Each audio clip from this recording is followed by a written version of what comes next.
businesses are not left the same as they experience the Midas touch from the Business Sector Advocacy Challenge Fund, BUSAC Fund. All over Ghana, BUSAC Fund has made it a priority to help business triumph overwhelming challenges through evidence-based advocacy. The BUSAC Fund was established about 8 years ago, and the reason was there was a gap in the dialogue between the private sector and the public sector.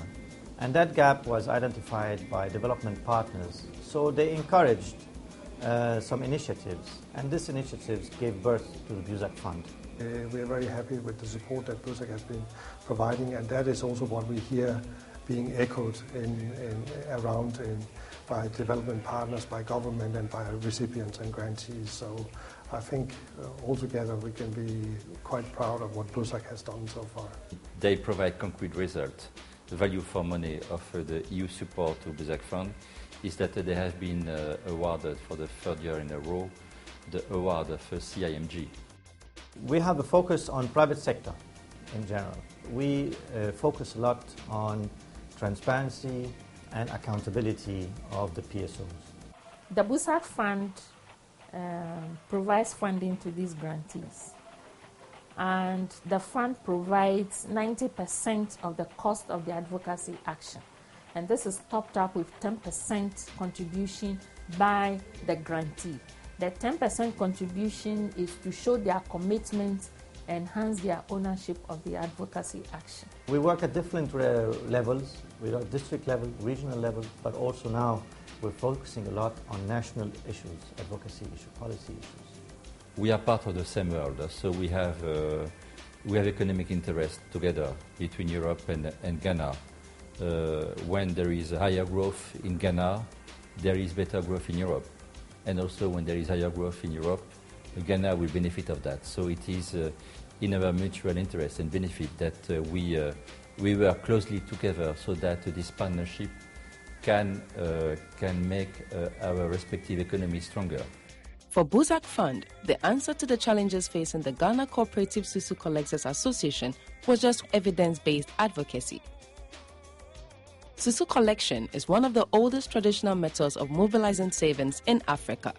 For the past 18 years, I've been doing this work in the Tettey metropolis.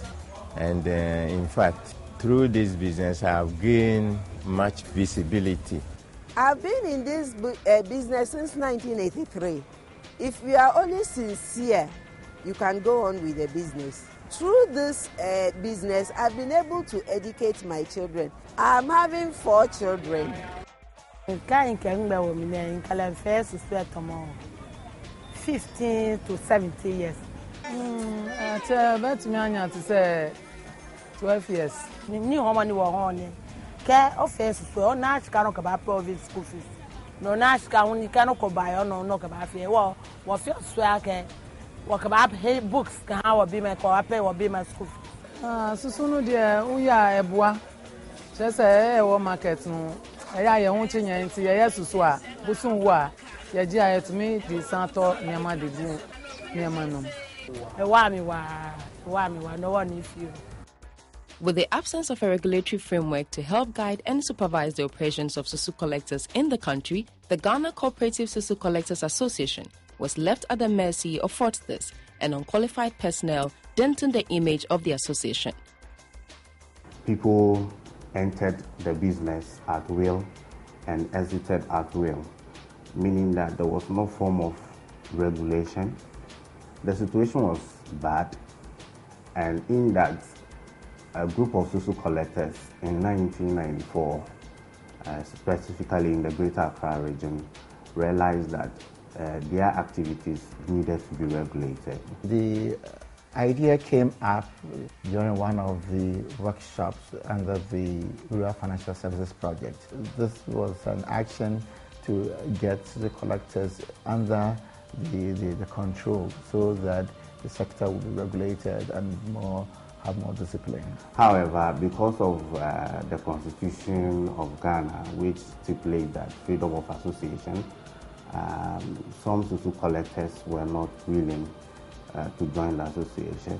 So at the initial stages, Bank of Ghana's reaction was more of the sector cannot be controlled, and therefore they are thinking of what to do with it. I mean, to deal with it in another way, because clients continue to lose their money, their savings, and then creating that bad impression of the operation. Yeah. There were a lot of reports in the print and then the electronic media about Susu, the activity of dubious Susu collectors duping the public of large sums of money.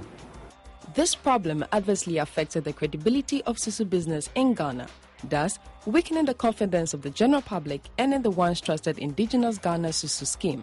The need to mainstream the activities of Susu collectors in Ghana in order to maintain public confidence in the profession arose. When we did a Susu study, we realized they command a large amount of money on quarterly basis, on yearly basis. Even though their savings are short term, they were collecting a number of savings from the public. And again, you ask yourself, which people were they collecting the savings from? The very poor. So that research actually informed us that something has to be done about this group. In February 2007, the association applied for the Business Advocacy Grant from the Business Sector Advocacy Challenge Fund, BUSAC Fund. BUSAC Fund was introduced to the association by the service providers, Felix Kwanzaa and Jorgensen. They approached the executives of the association about the need to advocate to relevant regulatory authorities to gain recognition and then be properly regulated, the sector to be properly regulated. A service provider, it's a consultant who is helping them, offering them advice, and then facilitating the process for them to achieve their goal. We sort of facilitated the process, but then in terms of on the forefront, they were showing their faces at the forefront. We play a role in advising and then making sure they have what it takes to get to the BUSAC Fund, because what they were asking for was not an easy task. You need a whole lot of, I would say, changes before you can get to a level where you start requesting for self-regulation. Realizing the important role Susu operators play in credit mobilization for small businesses within the private sector, the BUSAC Fund, supported by the NIDA, DFID, and USAID in Phase 1, provided an advocacy grant to the Ghana Cooperative Susu Collectors Association to enable them embark on an advocacy program to persuade duty bearers to mainstream the operations of Susu collectors in the country. This advocacy was entitled Promoting Regulatory Environment for Susu Operators. The very first step the association took was to conduct a desk research and a nationwide survey to properly investigate the challenges confronting the Susu business in Ghana. We conducted sensitization programs for the members, both registered and non-registered Susu operators. We had some workshops that actually did some orientation as to how advocacy action could take place and some of the instruments to use to do advocacy. And then also there was media campaign to create awareness for the relevant stakeholders about the work of the Susu collectors. And finally, we organized national and regional dialogues with all the relevant stakeholders. So those were the main activities that we engaged in. The association then organized a national roundtable dialogue to engage the relevant duty bearers such as Ministry of Finance, Bank of Ghana, and the Ghana Association of Microfinance Institutions, GAMFEM, in a discussion demanding the mandate to self-regulate the operations of Susu sector. These proposals were submitted to the key stakeholders, particularly the Bank of Ghana, for their input. Eventually, the proposals were redefined, finalized, and submitted to the Bank of Ghana for approval. GAMFEN actually fronted the whole process by going to the ministry to tell them that there is a group that calls Susu. This is what they are doing, and we need to get them on board on everything that we do. Again, in terms of the reports that we had from the research, we shared with the ministry. And since that time, one of the key things that we asked the Susu to do was to make sure they keep on collecting data about their members. and we share the data on daily basis, or let's say on quarterly basis, with the Ministry of Finance. There were barriers that you needed to surmount whilst conducting the advocacy action. One of the challenges was the regulators' attitude towards Susu. You know, Susu collectors were many, as at the time we were having about a projected figure of 1,000, 2,000 plus in the country. And the capacity of the regulator in terms of regulating individual Susu collectors was not encouraging. They were not friendly to the executives at the time, but through the help of the fund, the association had been able to convince the regulators to realize the relevance of Susu collection in Ghana. After 5 years of consistent advocacy, the Bank of Ghana in January 2012 gave the association the mandate to regulate and supervise the operations of Susu collectors in Ghana.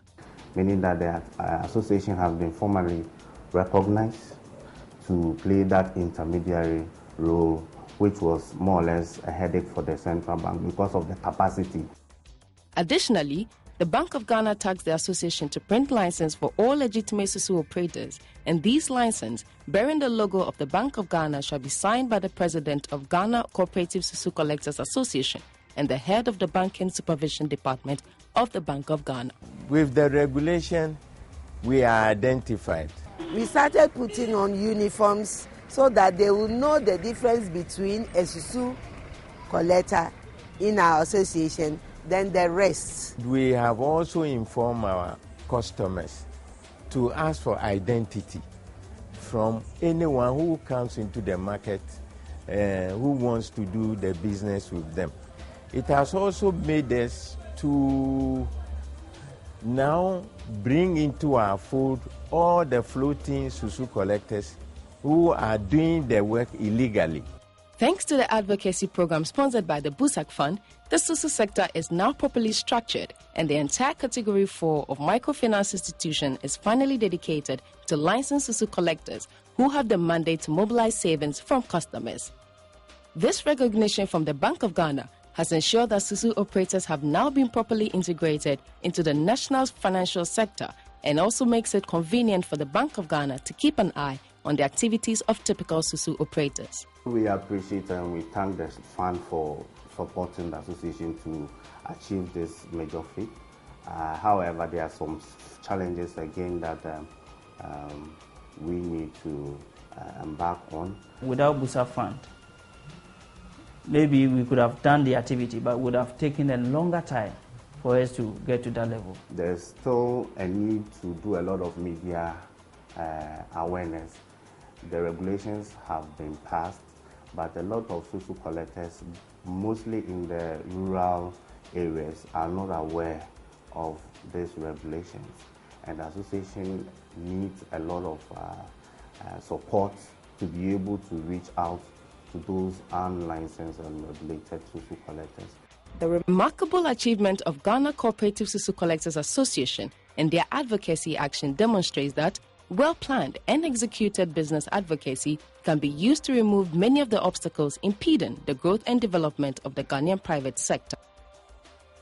All these has been made possible by the Business Sector Advocacy Challenge Fund, BUSAC Fund, with support from their development partners, namely Danida, USAID, and the EU.